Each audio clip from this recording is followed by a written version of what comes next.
നമുക്ക് ആ പ്രധാനപ്പെട്ട നിർദ്ദേശക തത്വങ്ങളിലേക്കൊന്ന് പോകാം. പ്രധാനപ്പെട്ട എന്റെ കൂടെ ഫോളോ ചെയ്തങ്ങ് പോയാൽ 36 മുതൽ 51 വരെ അല്ലേ 37 തൊട്ടാ പഠിക്കേണ്ടത്. ആർട്ടിക്കിൾ 37 മാർഗനിർദ്ദേശക തത്വങ്ങൾ ന്യായവാദത്തിന് അർഹമല്ല. നന്ദലാൽ ബോസ് ഇന്ത്യയിലേക്ക് വരുമ്പം ഗ്രാമീണ ചെണ്ടക്കാരൻ, സതി, ഉമയുടെ തപസ്യ, ഗാന്ധി മാർച്ച്, ഗേ-ലുസാക്ക് നിയമം, ബോയിൽ നിയമം, ചാൾസ് നിയമം എന്നിവ ചേർന്ന് സംയോജിത വാതക നിയമം ഉണ്ടാക്കുന്നു. ഈ 3 നിയമങ്ങളും അവോഗാഡോ നിയമവും ചേരുമ്പോഴാണ് ആദർശ വാതക നിയമം എന്ന് പറയുന്ന പുതിയൊരെണ്ണം നിലവിൽ വരുന്നത്. ആദർശ വാതക നിയമം. നമസ്കാരം, ഞാൻ പ്രദീപ് മുഖത്തല. നമ്മുടെ LDC ഹോട്ട് ടോപ്പിക്സ് 8ലേക്ക് കടന്നിരിക്കുകയാണ്. ഒത്തിരി നല്ല കാര്യങ്ങൾ ഇന്ന് 10 ടോപ്പിക്കാണ് കൊണ്ടുവന്നത്. കാരണം ഇനി സമയമില്ല അല്ലെ, ഇനി എത്തിക്കഴിഞ്ഞു, ഓരോ ദിവസവും ഇനി എത്തിക്കഴിഞ്ഞു. അതുകൊണ്ട് കുറേ ഹോട്ട് ടോപ്പിക്സ് തരണമെന്ന് ആഗ്രഹമുണ്ട്. ഏറ്റവും പ്രധാനപ്പെട്ടതാണ് ആദ്യം അങ്ങ് തരുന്നത്. അത് നല്ല രീതിയിൽ പഠിക്കുക എന്ന് പറഞ്ഞ് ഇത് മാത്രമല്ലെന്ന് നിങ്ങൾക്ക് അറിയാം അല്ലെ. 70 GK കിടക്കുക, 50 ജനറൽ ആയിട്ടും 20 കറണ്ട് അഫേഴ്സ് എന്ന് പറഞ്ഞാലും കൂടുതലും ജനറൽ ആയിട്ട് വന്നു കഴിഞ്ഞാൽ എന്ത് ചെയ്യും. അതുകൊണ്ട് എല്ലാ ഭാഗങ്ങളും കവർ ചെയ്യണം. എന്നാലും പരീക്ഷയോടനുബന്ധിച്ച് കുറെ പറ്റുന്നത് എനിക്ക് പറ്റുന്നത് ഞാൻ റിവിഷനുമായിട്ട് കൊണ്ടുവരികയാണ്. അപ്പോൾ തീർച്ചയായിട്ടും നിങ്ങളുടെ മുമ്പിലേക്ക് കൊണ്ടുവരുന്ന ഇന്ന് ഞാൻ 10 ടോപ്പിക്ക് കൊണ്ടുവന്നിട്ടുണ്ട്. നമുക്കൊന്ന് പരിചയപ്പെടാം. ആ 10 ടോപ്പിക്കുകൾ ഏതൊക്കെയാണെന്ന് നോക്കേ. ഇന്ത്യൻ സാമ്പത്തിക പരിഷ്കാരങ്ങൾ ഉറപ്പായിട്ട് നിങ്ങൾക്ക് പോകും. കാരണം കഴിഞ്ഞതിനും +2 ചാപ്റ്ററിൽ നിന്ന് എടുത്ത് ചോദിച്ചു. 10th ലെവൽ പരീക്ഷയ്ക്ക് വരെ സാമ്പത്തിക പരിഷ്കാരങ്ങൾ. പിന്നെ പ്രധാന പെയിന്റിങ് ചോദിക്കത്തില്ലേ, മൊണാലിസ ആയാലും കേരളത്തിലെ ആയാലും ഇന്ത്യയിലെയും പെയിന്റിങ്ങുകൾ ചോദിക്കാം. നിർദ്ദേശക തത്വങ്ങൾ, മൗലികാവകാശം പഠിക്കണം, നിർദ്ദേശക തത്വം പഠിക്കണം, മൗലിക കർത്തവ്യം, അത് ഈ നിർദ്ദേശക തത്വം ഇമ്പോർട്ടൻറ്റ്. UN അന്താരാഷ്ട്ര വർഷങ്ങൾ, അവസാനത്തെ വർഷങ്ങളൊന്ന് പഠിക്കുക. വാതക നിയമങ്ങൾ, കോശകലകൾ, ആവരണകല, നാഡീകല, പേശീകല, വനിതാ കമ്മീഷനെ കുറിച്ച് എഴുതി, ഹരിത വിപ്ലവമുണ്ട്, PH മൂല്യമുണ്ട്, കാറ്റുകളുണ്ട്. ഒരുവിധ LDCയിൽ പല പരീക്ഷയിലെയും ചോദ്യപേപ്പർ നിങ്ങൾ കണ്ടായിരിക്കും അല്ലെ. ഇതിലേതെങ്കിലും ഇത് എൻ്റെ അഭിപ്രായത്തിൽ ഇതിൽ നിന്ന് എല്ലാത്തിലും വന്നിട്ടുണ്ട് ക്വസ്റ്റ്യനുകൾ. നമുക്കങ്ങ് തുടങ്ങിയാലോ, നേരത്തെ അങ്ങ് തുടങ്ങിയാലോ, ചിലപ്പം ലേറ്റ് ആയാലും. നമുക്കിപ്പോൾ 50 ചോദ്യങ്ങളിലേക്കാണ് കിടക്കുന്നത്. നമുക്ക് ഒന്നാമത്തെ ചോദ്യത്തിലേക്ക് വെക്കാം, സാമ്പത്തിക പരിഷ്കാരങ്ങളിലേക്ക് വെക്കാം. സാമ്പത്തിക പരിഷ്കാരം കൊണ്ടുവന്നത് നരസിംഹറാവുവിന്റെ കാലഘട്ടത്തിലല്ലേ. നരസിംഹറാവുവിന്റെ കാലഘട്ടത്തിൽ മൻമോഹൻ സിംഗ് ആണ് ധനകാര്യമന്ത്രി. 1991 അല്ലെ, 91 ഇന്ത്യ വ്യാപകമായ തോതിലുള്ള സാമ്പത്തിക പരിഷ്കാരങ്ങൾ നടപ്പിലാക്കിയത്. 2 ഭാഗങ്ങൾ മറന്നുപോരുത്. ഇത് സ്റ്റേറ്റ്മെന്റ് വന്നു, ഇത് ആരും പഠിക്കത്തില്ല അധികം, ശ്രദ്ധിച്ചോണം. 2 ഭാഗങ്ങൾ അടങ്ങിയ പരിപാടി.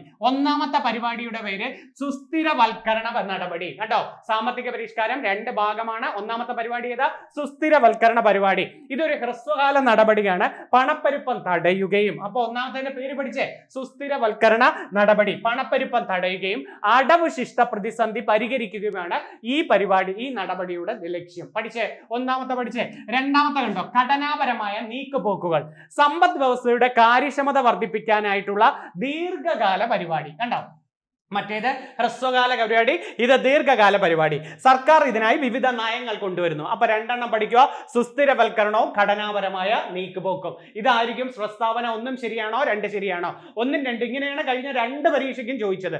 ഈ 2 ക്വസ്റ്റ്യനും പഠിച്ചു വെച്ചിരിക്കണം. അപ്പൊ സുസ്ഥിരവൽക്കരണവും ഘടനാപരമായ നീക്കുപോക്കും. ഇനിയാണ് നമ്മൾ പണ്ടേ പഠിക്കുന്ന പ്രധാനപ്പെട്ട പരിഷ്കാരങ്ങൾ. പേരിലൂടെ പഠിച്ചു വെക്കണേ. ഉദാരവൽക്കരണം എല്ലാവർക്കും അറിയാം. എന്താണ് ഉദാരവൽക്കരണം എന്ന് പറഞ്ഞാൽ? സമ്പത്ത് വ്യവസ്ഥ എല്ലാ നിയന്ത്രണങ്ങളിൽ നിന്നും സ്വതന്ത്രമാക്കുക. ഇത് ഈ ഒരു വാക്ക, സമ്പത്ത് എല്ലാ നിയന്ത്രണങ്ങളിൽ നിന്നും സ്വതന്ത്രമാക്കുകയാണ് ഉദാരവൽക്കരണം എന്ന് പറയുന്നത്. അപ്പം വ്യവസായ മേഖലയിൽ എങ്ങനെയാണ് ഉദാരവൽക്കരണം? ഈ ഉദാരവൽക്കരണം പല മേഖലകളിലുണ്ട്. വ്യവസായ മേഖലയിലെ നിയന്ത്രണ അതീതമാക്കുക, ഗവൺമെന്റ് അല്ലാതെ നിയന്ത്രണങ്ങൾ കൊണ്ടുവരരുത്. വ്യവസായിക ലൈസൻസിങ് നിർത്തലാക്കുക. പൊതുമേഖലയ്ക്കായി സംവരണം ചെയ്തിരുന്ന വ്യവസായങ്ങളുടെ എണ്ണം വെട്ടിക്കുറയ്ക്കുക. ചെറുകിട വ്യവസായങ്ങൾക്കുള്ള സംവരണം നിർത്തി ചെറുകിട വ്യവസായം വലിയ ഇത് കൊണ്ടുവരിക. ധനകാര്യ മേഖലയിൽ ബാങ്ക് ബ്രാഞ്ചുകൾ തുടങ്ങാനുള്ള ലൈസൻസിങ് ഉദാരവൽക്കരിച്ചു. ഇഷ്ടം പോലെ ബാങ്ക് തുടങ്ങുക. ധനകാര്യ സ്ഥാപനങ്ങളുടെ മേൽ റിസർവ് ബാങ്കിനുള്ള നിയന്ത്രണങ്ങൾ കുറവ് വരുത്തി. വിദേശ ബാങ്കുകളുടെയും പുതുതലമുറ ബാങ്കുകളെയും അനുവദിച്ചു. ഈ പോയിന്റ് ഒന്ന് മനസ്സിലാക്കി വെച്ചിരുന്നാൽ മതി. സ്റ്റേറ്റ്മെന്റ് വന്നാലും നിങ്ങൾക്ക് എഴുതാൻ പറ്റും. ധനകാര്യ മേഖലയിൽ എന്തെല്ലാം ഉദാരവൽക്കരണം കൊണ്ടുവന്നു? എന്തൊക്കെയാ? ബാങ്ക് ബ്രാഞ്ചുകൾ തുടങ്ങാനുള്ള ലൈസൻസിങ് ഉദാരവൽക്കരിച്ചു. ധനകാര്യ സ്ഥാപനങ്ങളുടെ മേൽ റിസർവ് ബാങ്കിനുള്ള നിയന്ത്രണങ്ങൾ വെട്ടിക്കുറച്ചു. വിദേശ ബാങ്കുകളും പുതുതലമുറ ബാങ്കുകളെ അനുവദിച്ചു. ഇൻഷുറൻസ് മേഖല സ്വകാര്യവൽക്കരിച്ചു. മൂലധന കമ്പോളം ഉദാരവൽക്കരിച്ചു. കിട്ടുമല്ലോ. അടുത്തത് നികുതി പരിഷ്കാരത്തിൽ എന്തൊക്കെയാന്ന് നോക്കെ. ആദായ നികുതി, കോർപ്പറേറ്റ് നികുതി, എക്സൈസ് നികുതി, കസ്റ്റംസ് നികുതി ഇതൊക്കെ കുറച്ചു കൊടുത്തു. അടുത്ത വിദേശ വിനിമയ കമ്പോള പരിഷ്കാരങ്ങൾ. വിദേശ വിനിമയത്തിൽ കമ്പോള പരിഷ്കാരങ്ങൾ. സർക്കാർ രൂപയുടെ മൂല്യം കുറച്ചു. സുസ്ഥിര വിനിമയ നിരക്കിന് പകരം ഫ്ലെക്സിബിൾ വിനിമയ നിരക്ക് കൊണ്ടുവന്നു. ഇനി വ്യാപാര നിക്ഷേപ നയ പരിഷ്കാരം എന്താന്ന് നോക്കെ. ഇറക്കുമതിയുടെ പരിണാത്മക നിയന്ത്രണം എടുത്തു കളഞ്ഞു. +2 ചാപ്റ്റർ ആണ് ഇത്. ഉറപ്പായിട്ട് സ്റ്റേറ്റ്മെന്റ് വന്ന ഒരു മാർക്ക് കിട്ടുന്നതാ. ഇറക്കുമതി ഉദാരവൽക്കരിച്ചു, താരിഫ് നിരക്ക് കുറച്ചു, കയറ്റുമതി നികുതി നിർത്തലാക്കി. പലരും LDC ലെവലായതുകൊണ്ട് ഇതൊന്നും വേണ്ടാന്ന് ചിന്തിക്കും, നമ്മളെ ബുക്കുകളിൽ കുറവല്ലേ. പക്ഷെ ഇപ്പൊ ഇത് ചോദിക്കും. ഇത് തന്നെയാണ് 10th ലെവലിന് ചോദിക്കുന്നത്. ഒന്നും കാണാപ്പാഠം പഠിക്കേണ്ട, ഒന്ന് മനസ്സിലാക്കുക. നിങ്ങളത് പിൻവലിക്കുക. പൊതുമേഖലാ സ്ഥാപനങ്ങളുടെ ഓഹരികൾ സ്വകാര്യ മേഖലയ്ക്ക് വിറ്റഴിക്കുക. ഇതൊക്കെയാണ് പറയുന്നത് ഉദാരവൽക്കരണം. അപ്പൊ ഉദാരവൽക്കരണത്തിന്റെ ഓരോ മേഖല, വ്യവസായം, ധനകാര്യം, ബാങ്കിങ് മേഖല, ഇതിലൊക്കെ എന്തൊക്കെ മാറ്റം കൊണ്ടുവന്നെന്ന് ജസ്റ്റ് ഒന്ന് റിവിഷൻ നടത്തിയേക്കണേ. അല്ലാതെ ഞാൻ പഠിപ്പിച്ചെടുക്കാൻ പറ്റത്തില്ല, നിങ്ങൾ അത് വായിച്ച് മനസ്സിലാക്കുക. അടുത്ത ആഗോളവൽക്കരണം, അതിന്റെ അർത്ഥം എന്താണെന്ന് ആദ്യം അങ്ങ് പഠിച്ചാട്ടെ. ലോകത്തിലെ രാജ്യങ്ങളുടെ ഏകീകരണത്തെ, ലോകത്തിലെ രാജ്യങ്ങളുടെ ഏകീകരണമാണ് ആഗോളവൽക്കരണം കൊണ്ടുവന്നത്.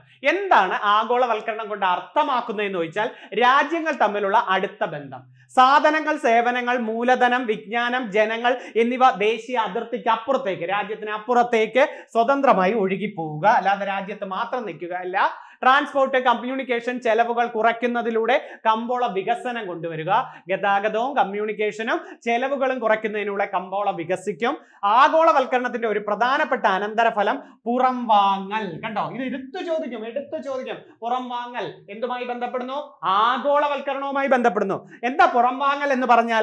പുറമേ നിന്ന് സ്വീകരിക്കുക എന്നായിരിക്കുമല്ലോ അതിന്റെ അർത്ഥം എന്ന് പറയുന്നത്. അത് നോക്കേ, പുറം വാങ്ങൽ പ്രകാരം പതിവ് സേവനങ്ങൾക്കുള്ള നിയമനം ഒരു കമ്പനി ബാക്കി ഉറവിടങ്ങളിൽ നിന്നും നടത്താം. ഒരു കമ്പനി അതിനകത്ത് നിൽക്കാതെ വേറെ എവിടെ നിന്നെല്ലാം സോഴ്സ് ചെയ്യാൻ പറ്റും. വികസിത രാജ്യങ്ങൾ അവർക്ക് ആവശ്യമായ പലതരം സേവനങ്ങളും ഇന്ത്യയെ പോലുള്ള ഒരു വികസ്വര രാജ്യത്തെയാണ് ആശ്രയിക്കുന്നത്. കാരണം എന്താ? ഇന്ത്യ ആശ്രയിക്കാൻ കാരണം എന്താ? നിങ്ങൾക്ക് അറിയാവുന്നതാ.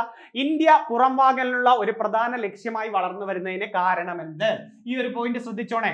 കുറഞ്ഞ കൂലി നിരക്കിൽ തൊഴിലാളികളുണ്ട്. കാരണം നമുക്ക് അത്രയും ജനസംഖ്യയുണ്ട്. ഒരു ജോലി കിട്ടാൻ വേണ്ടി എവിടെയും നമ്മൾ പോകും അല്ലെ. കുറഞ്ഞ കൂലി നിരക്കിൽ തൊഴിലാളികളെ കിട്ടും. നല്ല നൈപുണ്യമുള്ള തൊഴിലാളികളെ കിട്ടും. ഇംഗ്ലീഷ് ഭാഷയിൽ പ്രാവീണ്യമുള്ള തൊഴിലാളികളെ കിട്ടും. അതാണ് ഇന്ത്യ ഒരു പ്രധാന പുറം വാങ്ങലുള്ള ലക്ഷ്യസ്ഥാനം. ഈ വരി ശ്രദ്ധിച്ചോണേ. ഇന്ത്യ ഒരു പുറം വാങ്ങലുള്ള പ്രധാന ലക്ഷ്യസ്ഥാനമായി വളർന്നു വരുന്നതിന്റെ കാരണം.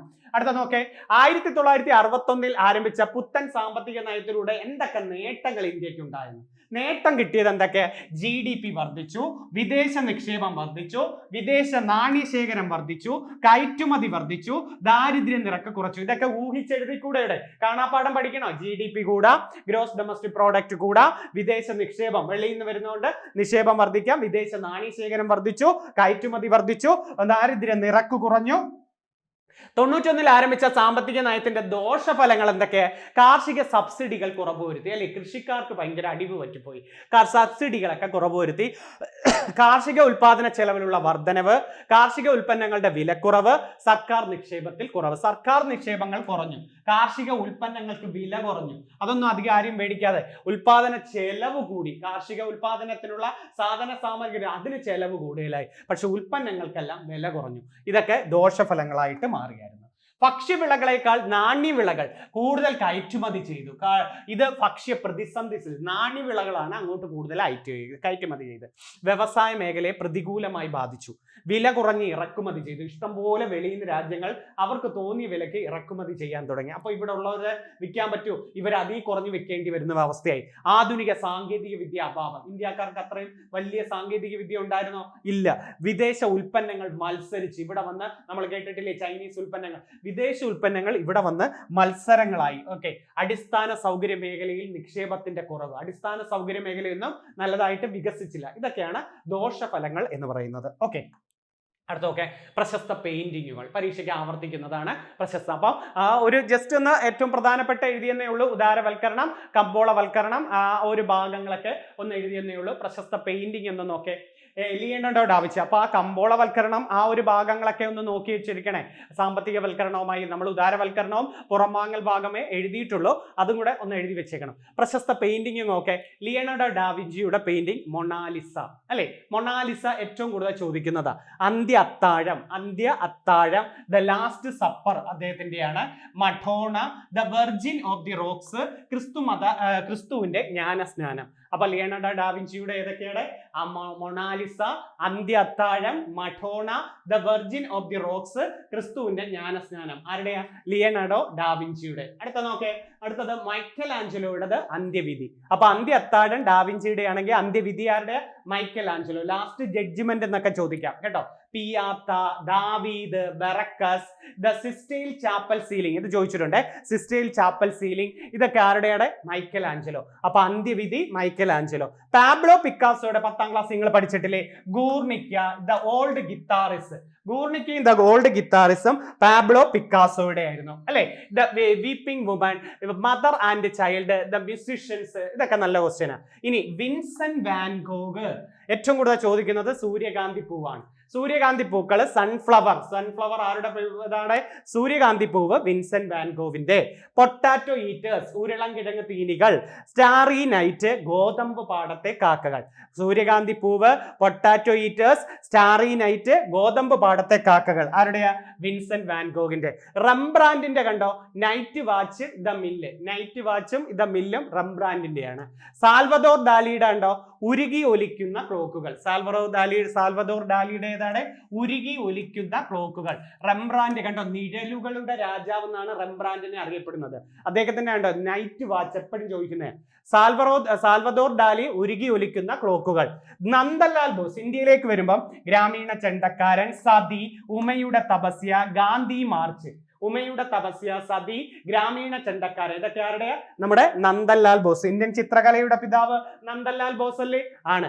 രാധയുടെ വിരഹം, വൈകുന്നേരം, സ്ത്രീ, ഇതൊക്കെ അദ്ദേഹത്തിന്റെ കൊച്ചു പെയിന്റിംഗ് ആണ്. അമൃത ഷെർഗിലിന്റെയാണ് ഗ്രാമീണ ജീവിതം. അപ്പൊ ഗ്രാമീണ ചെണ്ടക്കാരൻ നന്ദലാൽ ബോസിന്റെയും ഗ്രാമീണ ജീവിതമാരുടെ അമൃത ഷെർഗിലിന്റെയാണ്.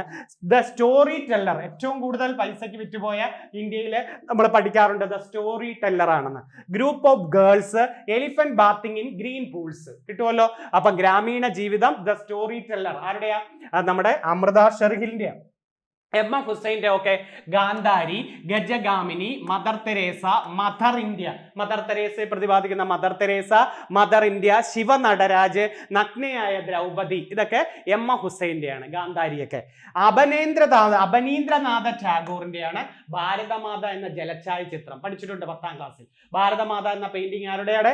അബനീന്ദ്രനാഥ ടാഗോറിന്റെയാണ്. രാജാ രവിവർമ്മയുടെയാണ് മുല്ലപ്പൂ ചൂടിയ നായർ വനിത, ഹംസവും ദമയന്തിയും, നായർ വുമൺ, ശകുന്തള അല്ലെ, ശകുന്തള, ജഡായുവധം, വിളക്കേന്തിയ വനിത, സേതുബന്ധനം, മൈസൂർ കേത, മലബാർ മനോഹരി അല്ലെ. അപ്പൊ ശകുന്തള, ദർഭമുന കൊണ്ട ശകുന്തള എന്നാണ് കേട്ടോ. വെറും ശകുന്തളയല്ല, ദർഭമുന കൊണ്ട ശകുന്തള. ഇതൊക്കെ ആരുടെയാണ്? നമ്മുടെ രാജാ രവിവർമ്മ. മുല്ലപ്പൂ ചൂടിയ നായർ വനിത, ഹംസവും ദമയന്തിയും, അമ്മയും കുഞ്ഞും ഉണ്ട്.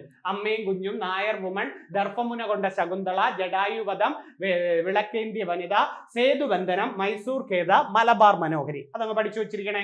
അടുത്ത നോക്കാം. അടുത്തത് കാദംബരി. അദ്ദേഹത്തിന്റെ പൂർത്തീകരിക്കാത്ത നോവൽ ചിലപ്പോൾ ഇടയ്ക്ക് ചോദിക്കാറുണ്ട്.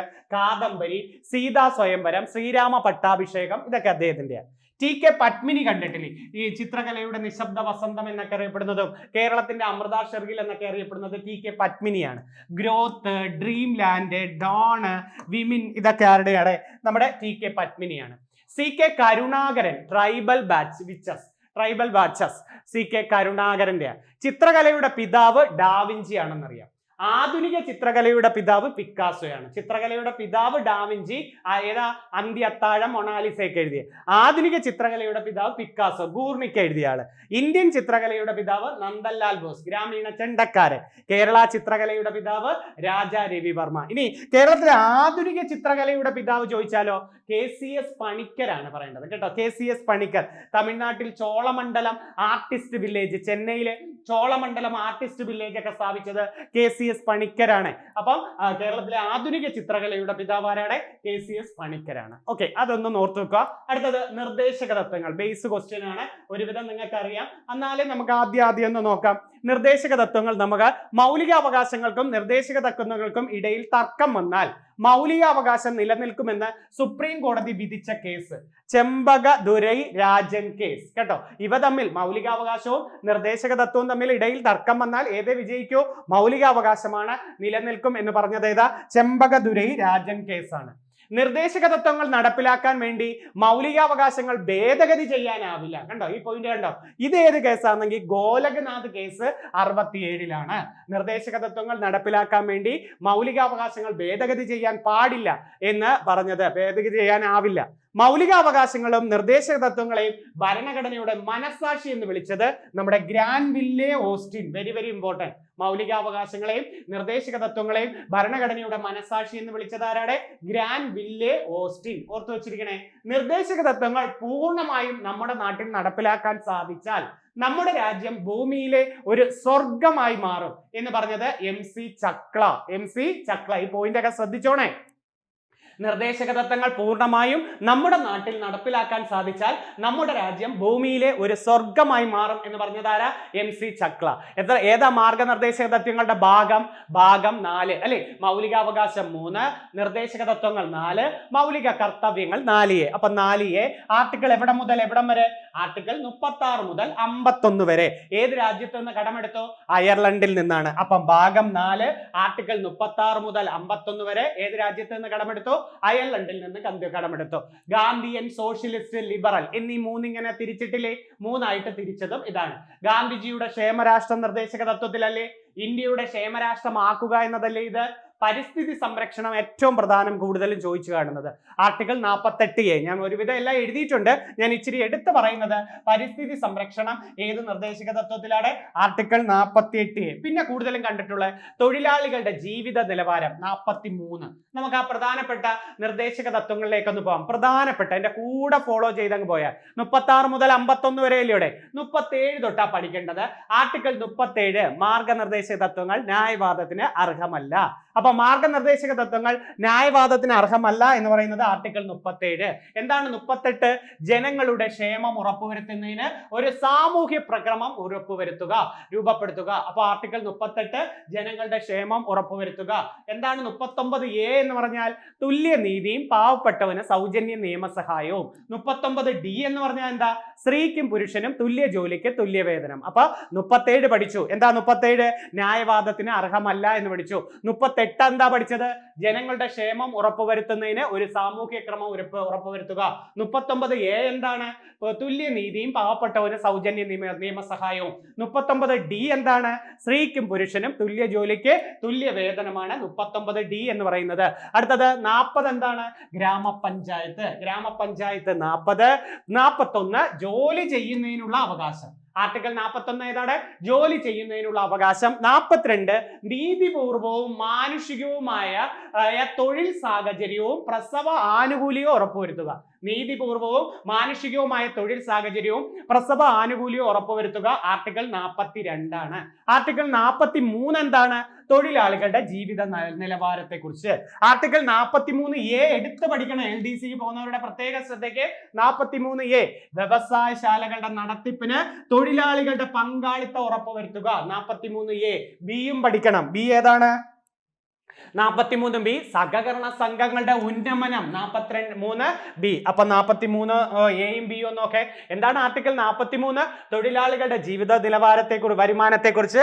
43A ചോദിച്ചാൽ വ്യവസായശാലകളുടെ നടത്തിപ്പിൽ തൊഴിലാളികളുടെ പങ്കിനെ കുറിച്ച്. 43B തെറ്റരുത്. 43B സഹകരണ സംഘങ്ങളുടെ ഉന്നമനം. 44 പണ്ടേ നിങ്ങൾ കേട്ടിട്ടുണ്ട്, ഏകീകൃത സിവിൽ കോഡ്. 45 നിങ്ങൾക്കറിയാം. എന്താ? 6 വയസ്സിൽ താഴെയുള്ള കുട്ടികളുടെ വിദ്യാഭ്യാസം. 6 വയസ്സിൽ താഴെയുള്ള കുട്ടികൾക്ക് വിദ്യാഭ്യാസം കൊടുക്കേണ്ടേ? അവരുടെ സംരക്ഷണവും വിദ്യാഭ്യാസവും ആർട്ടിക്കിൾ 45. ആർട്ടിക്കിൾ 46 ഏതാ? പട്ടികജാതി പട്ടികവർഗക്കാരുടെയും മറ്റ് ദുർബല വിഭാഗങ്ങളുടെയും സാമ്പത്തിക വിദ്യാഭ്യാസ പുരോഗതി ഉറപ്പുവരുത്തുന്നതിന് നയരൂപീകരണം. പട്ടികജാതി പട്ടികവർഗക്കാരുടെയും മറ്റ് ദുർബല വിഭാഗങ്ങളുടെയും സാമ്പത്തിക വിദ്യാഭ്യാസ പുരോഗതി ഉറപ്പുവരുത്തുന്നതിനുള്ള നയരൂപീകരണം. എന്താണ് 47? മദ്യനിരോധനവും ലഹരി പദാർത്ഥങ്ങൾ ആരോഗ്യത്തിന് ഹാനികരവും. മദ്യനിരോധനവും ലഹരി പദാർത്ഥങ്ങൾ ആരോഗ്യത്തിന് ഹാനികരവുമാണ്. ആർട്ടിക്കിൾ 48 എന്താണ്? ഗോവധ നിരോധനം, കൃഷി, മൃഗസംരക്ഷണം അല്ലെ? ഗോവധം, കൃഷി, മൃഗസംരക്ഷണം. 48A പരിസ്ഥിതി സംരക്ഷണം. 49 ചരിത്ര സ്മാരകങ്ങൾ സംരക്ഷിക്കുക. 50 എന്താണ്? നീതിന്യായ വിഭാഗത്തെ കാര്യനിർവഹണത്തിൽ നിന്നും വേർതിരിക്കുക. 51 എന്താണ്? അന്താരാഷ്ട്ര സമാധാനം. ഓക്കെ, നല്ല കുറെ പോയിന്റ് ആണ്. നമുക്ക് ഒന്നും കൂടെ നോക്കാം. നമുക്ക് പ്രധാനപ്പെട്ട ഒന്നും കൂടെ നോക്കാം. പ്രധാനം ശ്രദ്ധിക്കുക. എവിടെ മുതൽ എവിടം വരെ? ആർട്ടിക്കിൾ 36 മുതൽ 51 വരെ. 37 എന്തിനെ കുറിച്ച് പറയുന്നു? 37 എന്ന് പറഞ്ഞാൽ ന്യായവാദത്തിന് അർഹമല്ല എന്ന് പറയുന്നത്. ന്യായവാദത്തിന് അർഹമല്ല. 38 എന്താണ്? ജനങ്ങളുടെ ക്ഷേമം ഉറപ്പുവരുത്താൻ ഒരു സാമൂഹ്യ ക്രമം. 39A എന്താണ്? തുല്യനീതിയും പാവപ്പെട്ടവന് സൗജന്യ നിയമസഹായവും. ആർട്ടിക്കിൾ 39D എന്താണ്? സ്ത്രീക്കും പുരുഷനും തുല്യ ജോലിക്ക് തുല്യ വേതനം. 39 അത് രണ്ടും വെരി വെരി ഇമ്പോർട്ടൻറ്റ്. 40 ഗ്രാമപഞ്ചായത്ത് രൂപീകരണം. 41 ജോലി ചെയ്യാനുള്ള അവകാശം. 42 നീതിപൂർവവും മാനുഷികവുമായ തൊഴിൽ സാഹചര്യവും പ്രസവ ആനുകൂല്യവും കൊടുക്കുക. അടുത്തത് 43 തൊഴിലാളികളുടെ ജീവിത വരുമാനം. 43Aയും Bയും എടുത്തു പഠിക്കണം. 43A വ്യവസായശാലകളുടെ നടത്തിപ്പിൽ തൊഴിലാളികളുടെ ഉണ്ടാകണം. 43B എന്താണ്?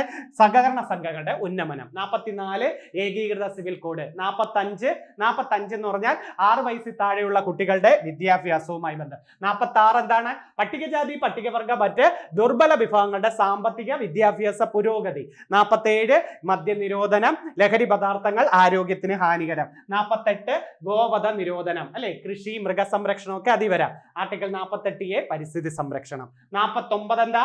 49 ചരിത്ര സ്മാരകങ്ങളെല്ലാം സംരക്ഷിക്കുക. 50 എന്താ? 50 നീതിന്യായ വിഭാഗത്തെ കാര്യനിർവഹണ വിഭാഗത്തിൽ നിന്നും വേർതിരിക്കുക. 51 അന്താരാഷ്ട്ര സമാധാനം. കിട്ടുമല്ലോ? അത് ഇത്രയും നല്ലൊരു കാര്യമാണ്. അടുത്ത UN അന്താരാഷ്ട്ര വർഷങ്ങളൊന്ന് പഠിച്ചേര്. UN ഏറ്റവും അവസാനത്തെയാണ് ഏറ്റവും കൂടുതൽ, അതുകൊണ്ട് 22 തൊട്ട് ഞാൻ എഴുതിയിട്ടുണ്ട്. അന്താരാഷ്ട്ര കൈത്തൊഴിൽ മത്സ്യബന്ധന ജലകൃഷി വർഷം എന്ന് പറയാം. 23 അന്താരാഷ്ട്ര മില്ലറ്റ് ചെറുധാന്യ വർഷം. അന്താരാഷ്ട്ര ഒട്ടക വർഷമാണ് ഇപ്പം നടക്കുന്നത്. 2024 അന്താരാഷ്ട്ര ഒട്ടക വർഷം. 25 കണ്ടോ? അന്താരാഷ്ട്ര ഹിമാനി സംരക്ഷണ വർഷം, ഗ്ലേസിയർ പ്രിസർവേഷൻ. അന്താരാഷ്ട്ര സഹകരണ വർഷം, സമാധാനത്തിന്റെയും വിശ്വാസത്തിന്റെയും അന്താരാഷ്ട്ര വർഷം.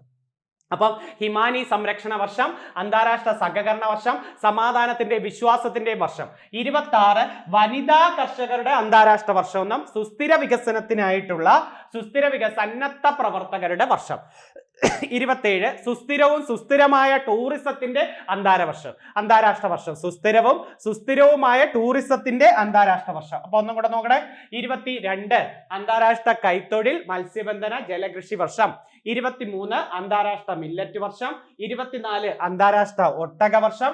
25 അന്താരാഷ്ട്ര ഹിമാനി സംരക്ഷണ വർഷം. ഇതായിരിക്കും നിങ്ങൾക്ക് കയറി വരുന്നത്, ഉറപ്പായിട്ട് പഠിച്ചേരെ. ഹിമാനി സംരക്ഷണ വർഷം, സഹകരണ വർഷമുണ്ട്, സമാധാനത്തിന്റെ വിശ്വാസത്തിന്റെ വർഷമുണ്ട്. 26 വനിതാ കർഷകരുടെ അന്താരാഷ്ട്ര വർഷവും സുസ്ഥിര വികസനത്തിനായിട്ടുള്ള സന്നദ്ധ പ്രവർത്തകരുടെ വർഷവും. 27 കൂടെ പഠിച്ചേരെ. സുസ്ഥിരവുമായ ടൂറിസത്തിന്റെ അന്താരാഷ്ട്ര വർഷവും. അടുത്ത 68, ആദ്യത്തെ 68 മനുഷ്യാവകാശ വർഷം എന്നാന്ന് ചോദിച്ചാൽ 68 പറയുക. വിദ്യാഭ്യാസ വർഷം എന്നാന്ന് ചോദിച്ചാൽ UN വിദ്യാഭ്യാസ വർഷം 70, UN വനിതാ വർഷം 75, മണ്ണ് വർഷം 2015 ചോദിച്ചിട്ടുണ്ട് കേട്ടോ. ഡിസംബർ 5 മണ്ണ് വർഷം. അപ്പൊ 2015 മണ്ണ് വർഷം. അത് എത്രയൊന്ന് നോക്കിയിട്ട് കയറണേ. അടുത്തത് വാതക നിയമങ്ങളെ കുറിച്ചാണ്. സയൻസിൽ എപ്പോഴും ചോദിക്കുന്നതല്ലേ. LDCയിൽ വാതക നിയമങ്ങൾ ചോദിക്കുന്നുണ്ട്. വലിയ സയൻസ് എനിക്ക് അറിയത്തില്ലെങ്കിലും ഏറ്റവും പ്രധാനപ്പെട്ട അങ്ങ് എഴുതി തരുന്നതേ ഉള്ളൂ. ഗേലുസാക്ക് നിയമം, അല്ലെങ്കിൽ ഗേലുസാക്ക് നിയമം. വാതകങ്ങളുടെ മർദ്ദം, ഈ വരിയാ നോക്കണ്ടേ. മർദ്ദവും താപനിലയും തമ്മിലുള്ള ബന്ധം സ്ഥാപിക്കുന്നതിന് നിയമം. അതായത് ഒരു നിശ്ചിത മാസ് വാതകത്തിന്റെ വ്യാപ്തം സ്ഥിരമായിരുന്നാൽ അതിന്റെ മർദ്ദം അബ്സൊല്യൂട്ട് സ്കെയിൽ താപനിലയ്ക്ക് നേർ അനുപാതത്തിലായിരിക്കും. അതൊന്ന് നോക്കണേ. നിശ്ചിത മാസ് വാതകത്തിന്റെ മർദ്ദം സ്ഥിരമായിരുന്നാൽ അതിന്റെ മർദ്ദം അബ്സൊല്യൂട്ട് സ്കെയിൽ താപനിലയ്ക്ക് നേർ അനുപാതത്തിൽ ഇരിക്കുന്നത് ഗേലുസാക്ക് നിയമം. അപ്പൊ വാതകങ്ങളുടെ മർദ്ദവും താപനിലയും തമ്മിലുള്ള ബന്ധം സ്ഥാപിക്കുന്നത് ഏതാ? മർദ്ദവും താപനിലയും ചോദിച്ചാൽ ഗേലുസാക്ക് നിയമം. അടുത്ത ഏതാ നോക്കേ. നിയമം സ്ഥിരവ്യാപ്തത്തിന്റെ ഒരു നിശ്ചിത പിണ്ഡം വാതകത്തിന്റെ മർദ്ദം കെൽവിനുള്ള ഊഷ്മാവിന് നേരെ നേർ അനുപാതത്തിലായിരിക്കും എന്നതായിരുന്നു, അല്ലെ? എന്ന് പ്രസ്താവിക്കുന്ന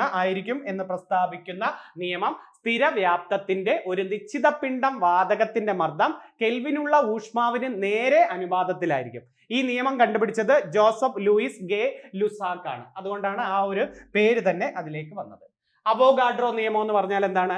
ഒരു മൂലകത്തിന്റെ 1 ഗ്രാം അറ്റോമിക മാസ് എന്നതിലെ ആറ്റങ്ങളുടെ എണ്ണമാണ് അറ്റോമിക സംഖ്യ.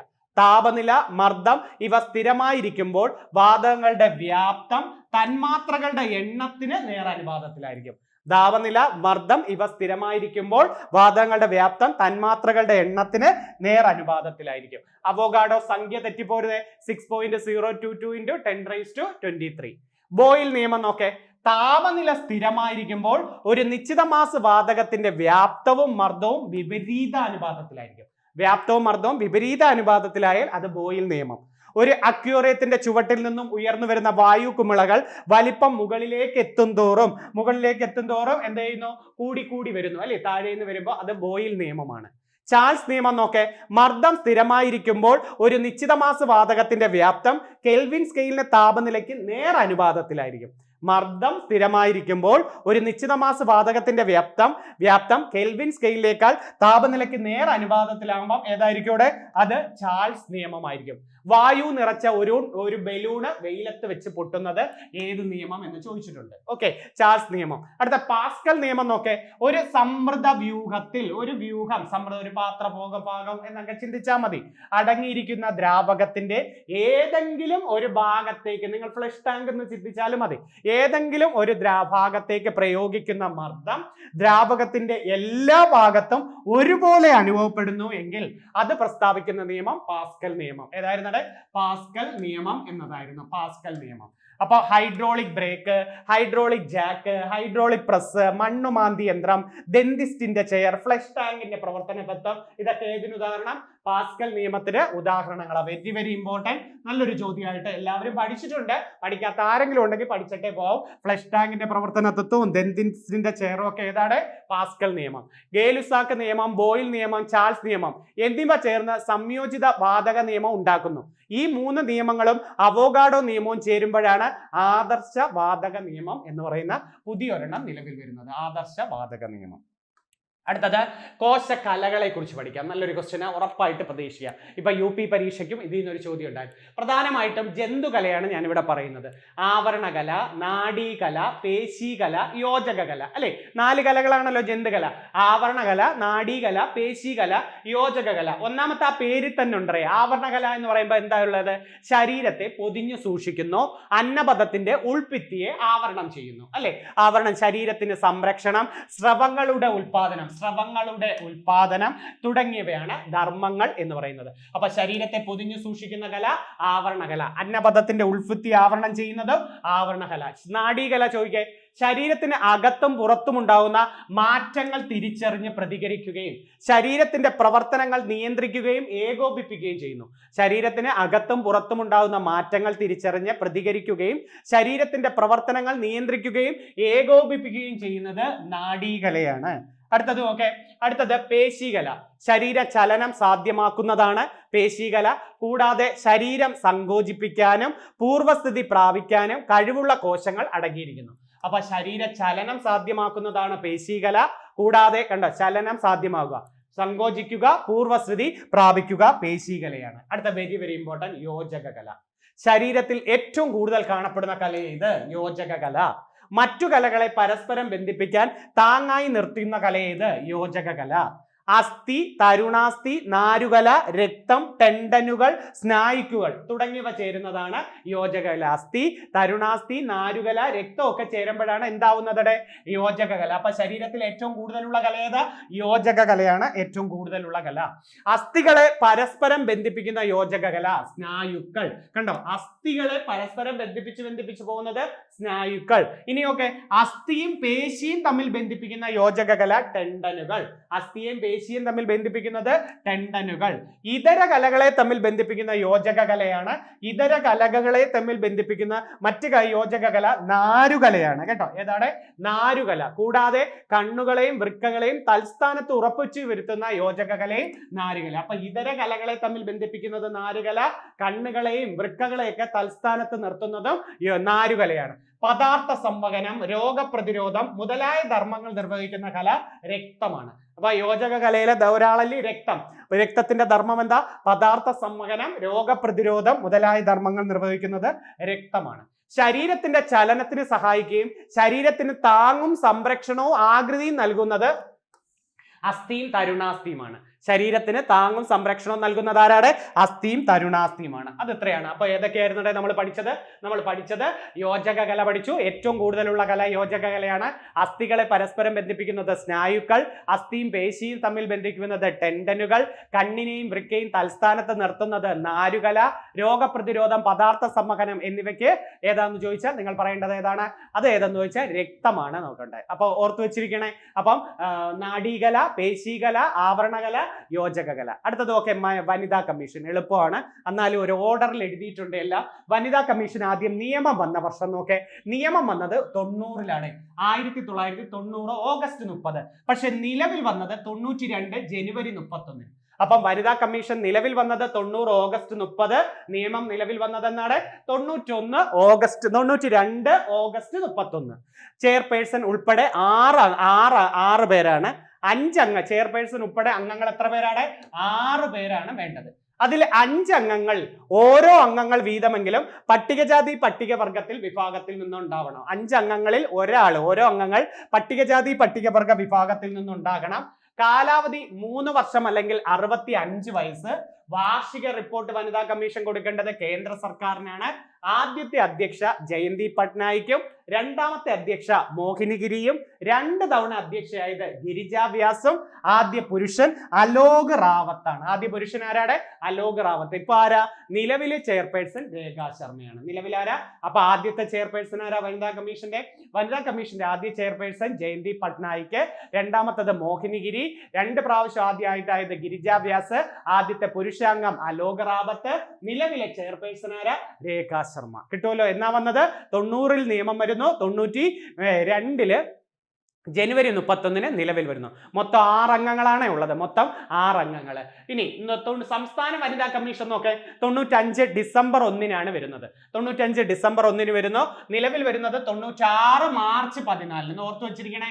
സംസ്ഥാന വനിതാ കമ്മീഷൻ 96 മാർച്ച് 14. ചെയർപേഴ്സനെ കൂടാതെ 4 അംഗങ്ങളുണ്ട്. കാലാവധി 5 വർഷം തന്നെയാണ്. ചെയർപേഴ്സനെ കൂടാതെ 4 അംഗങ്ങൾ, കാലാവധി 5 വർഷം. വാർഷിക റിപ്പോർട്ട് സംസ്ഥാന സർക്കാരിന് കൊടുത്താൽ മതി. ആദ്യ ചെയർപേഴ്സൺ സുഗതകുമാരി, രണ്ടാമത്തെ ചെയർപേഴ്സൺ ഡി ശ്രീദേവി, 2 പ്രാവശ്യം ചെയർപേഴ്സൺ ആയതും ഡി ശ്രീദേവി. ഇപ്പോ ആരാണ്? നിലവിൽ പി സതീദേവി. അപ്പൊ വാർഷിക റിപ്പോർട്ട് മറ്റേടത്ത് കേന്ദ്ര സർക്കാരിന് കൊടുത്തപ്പോ ഇവിടെ സംസ്ഥാന സർക്കാരിന്. ആദ്യ ചെയർപേഴ്സൺ അവിടെ ജയന്തി പട്നായിക് ആകുമ്പോ ഇവിടെ സുഗതകുമാരി, അവിടെ രണ്ടാമത്തെ ആള് മോഹിനിഗിരി ആയപ്പോ ഇവിടെ ഡി ശ്രീദേവി. 2 പ്രാവശ്യം അവിടെ പ്രസിഡന്റ് ആയത് ഗിരിജ വ്യാസ് ആണെങ്കിൽ ഇവിടെ ആയത് ഡി ശ്രീദേവി. നിലവിൽ അവിടെ ആരാ? നിലവിൽ രേഖാ ശർമ്മ. ഇവിടെ ആരാ? ഇവിടെ നിലവില് പി സതീദേവി. കേട്ടോ. അപ്പം വനിതാ കമ്മീഷൻ അതും ഒന്ന് പഠിച്ചു വെച്ചിരിക്കണം. അടുത്തൊക്കെ ഹരിത വിപ്ലവം. ഏറ്റവും പ്രധാനപ്പെട്ട ഒന്ന് എഴുതിയിട്ടുണ്ട്. കാർഷിക മേഖലയിലെ വികസനമാണ് ഹരിത വിപ്ലവം. എല്ലാവർക്കും അറിയാം. തുടക്കമിട്ടത് ലോകത്ത് മെക്സിക്കോയിലാണ്. 1945 റോക്ക് ഫെല്ലർ ഫൗണ്ടേഷന്റെ ധനസഹായത്തോടെയാണ് ഇത് തുടക്കമിടുന്നത്. ഏഷ്യയുടെ ഭവനം എന്നറിയപ്പെടുന്നത്, ഹരിത വിപ്ലവത്തിൽ ഏഷ്യയുടെ ഭവനം ഫിലിപ്പൈൻസ് അല്ലെ. ലോകത്ത് മെക്സിക്കോയില്, ഏഷ്യയില് ഫിലിപ്പൈൻസ്, ഇന്ത്യയിൽ കൂടുതലായിട്ട് പഞ്ചാബിലാണ് ആദ്യമായിട്ട് തുടക്കമിടുന്നത്. ഏറ്റവും കൂടുതൽ ഉൽപാദനം ഉണ്ടായ കാർഷിക വിള ഗോതമ്പും, രണ്ടാമത്തത് നെല്ലുമാണ്. ഏറ്റവും കൂടുതൽ ഗോതമ്പ്, രണ്ടാമത്തെ നെല്ലുമാണ്. ഏറ്റവും കൂടുതൽ ഉൽപാദനം ഉണ്ടായ നാണ്യവിള ചോദിച്ചാൽ കരിമ്പും, രണ്ടാമത്തത് പരുത്തിയുമാണ്. കരിമ്പാണ് ഏറ്റവും കൂടുതൽ ഉൽപാദനം ഉണ്ടായ നാണ്യവിള. ഹരിത വിപ്ലവത്തിന്റെ പിതാവ് അമേരിക്കക്കാരനായ നോർമൻ ബോർലോഗ്. നടന്നത് മെക്സിക്കോയിലാണ്. പിതാവ് അമേരിക്കക്കാരനായ നോർമൻ ബോർലോഗ്. ഇന്ത്യൻ ഹരിത വിപ്ലവത്തിന്റെ പിതാവ് തമിഴ്നാട് കുംഭകോണംകാരനായ MS സ്വാമിനാഥൻ. അദ്ദേഹത്തിന്റെ തറവാട് നമ്മുടെ മങ്കൊമ്പിലാണ്. ഇന്ത്യൻ ഹരിത വിപ്ലവത്തിന്റെ നായകനാരാ?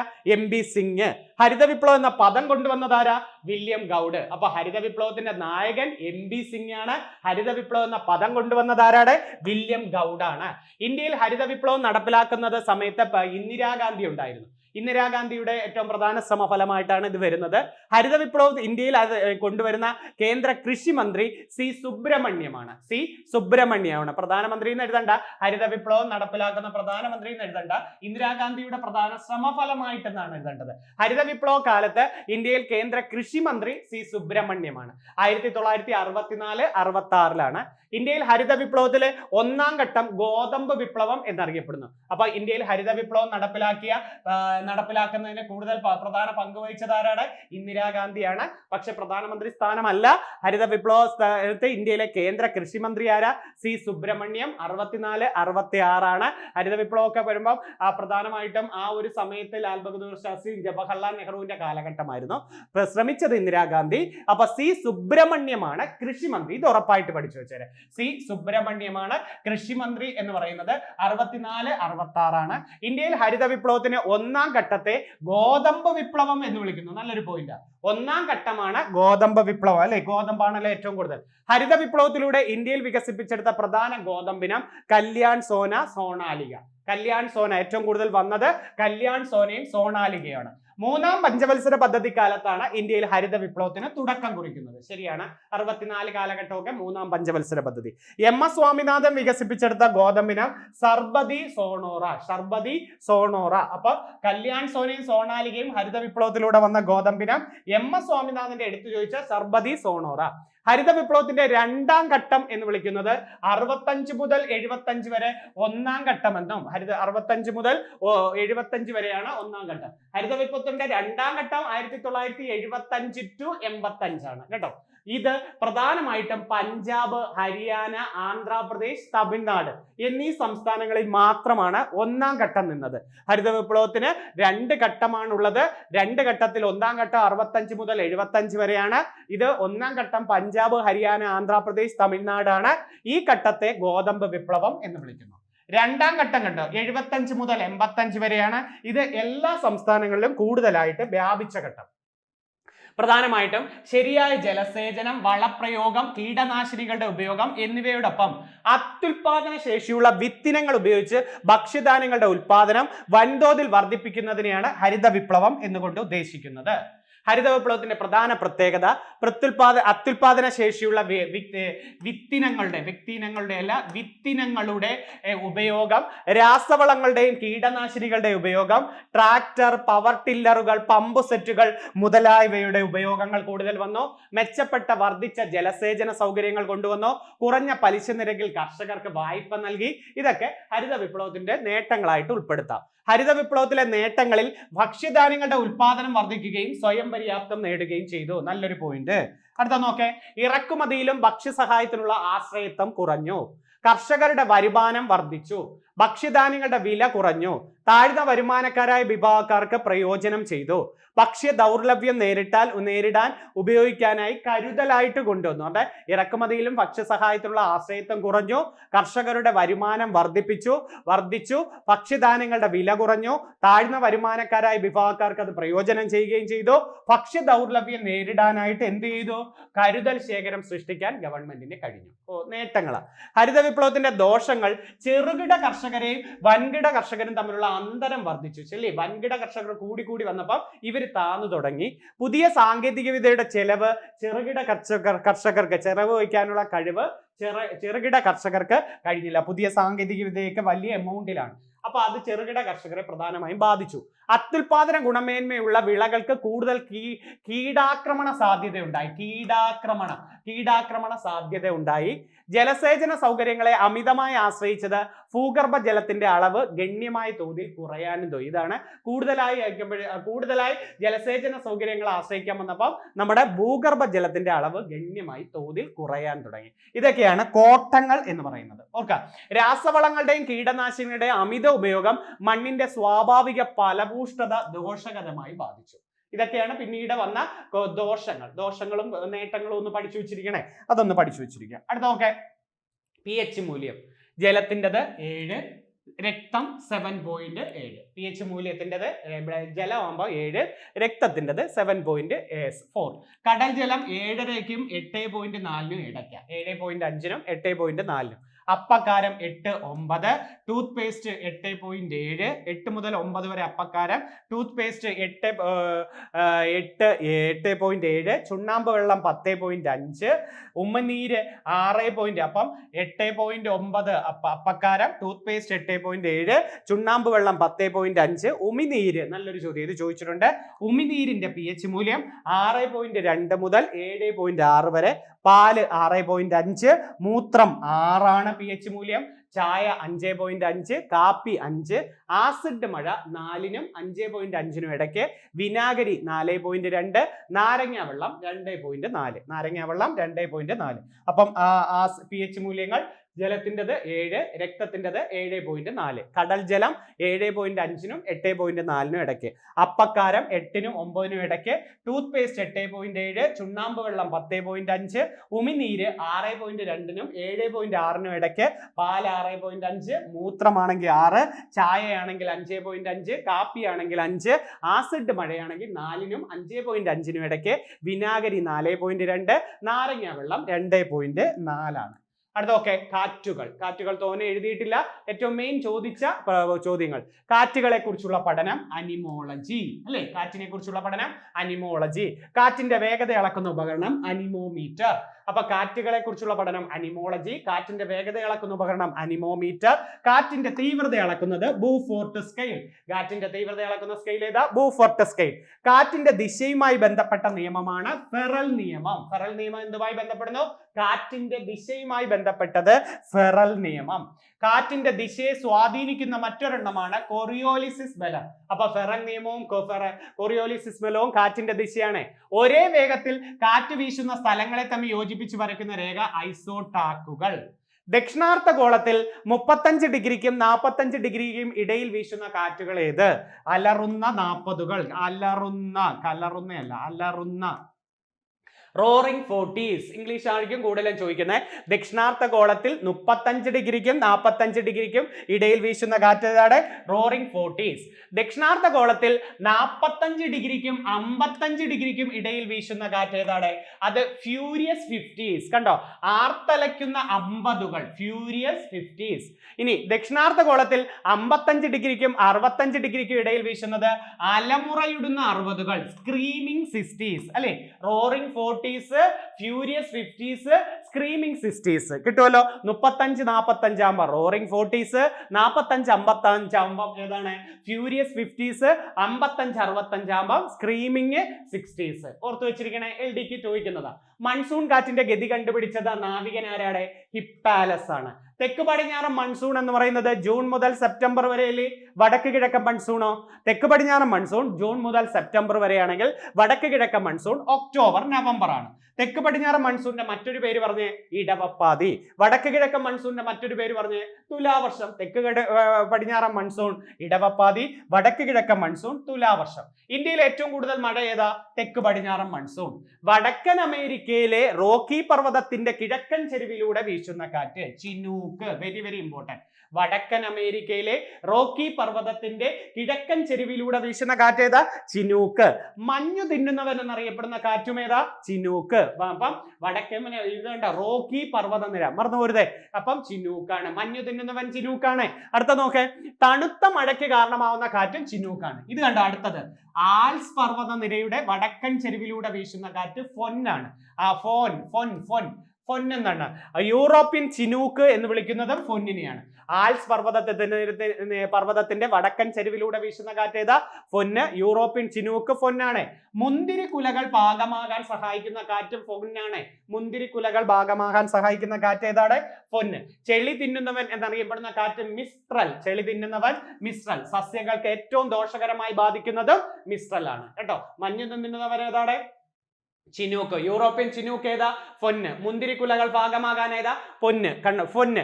ചെളി തിന്നുന്നവരേതാ? മിസ്ട്രൽ. സസ്യങ്ങൾക്ക് ദോഷകരം ഏതാ? മിസ്ട്രൽ. ആൽസ് പർവ്വതനിര ഹേമന്തകാലത്ത് വീശുന്ന ആൽസ് പർവ്വത നിര കണ്ടോ? ഹേമന്തകാലത്ത് വീശുന്ന കാറ്റ് മിസ്ട്രൽ. ഡോക്ടർ എന്ന പേരിൽ അറിയപ്പെടുന്ന കാറ്റ് ഹർമാർട്ടൻ. ഡോക്ടർ എന്ന പേരിൽ അറിയപ്പെടുന്നത് ഏതാണ്? ഹർമാർട്ടൻ ആണ് ഡോക്ടർ എന്ന പേരിൽ അറിയപ്പെടുന്നത്. പശ്ചിമ ആഫ്രിക്കയിലാണ് ഇത് കൂടുതലും കാണുന്നത്. പശ്ചിമ ആഫ്രിക്ക, ഓസ്ട്രേലിയ ഇതൊക്കെ പറയാം. ഉത്തരേന്ത്യയിൽ വീശുന്ന വേനൽക്കാലത്ത് വീശുന്ന വരണ്ട ഉഷ്ണക്കാറ്റ് ലൂ. ബീഹാറിലും ഡൽഹിക്കും ഇടയിൽ വീശുന്ന ചൂടുകാറ്റിനെയാണ് ലൂ. സൂര്യാഘാതം മൂലമുണ്ടാകുന്ന മരണത്തിന് കാരണമാവുന്ന കാറ്റും ലൂ ആണ്. സൂര്യാഘാതം മൂലമുണ്ടാകുന്ന മരണത്തിന് കാരണമാവുന്ന കാറ്റും ഏതാണ്? ലൂ ആണ്.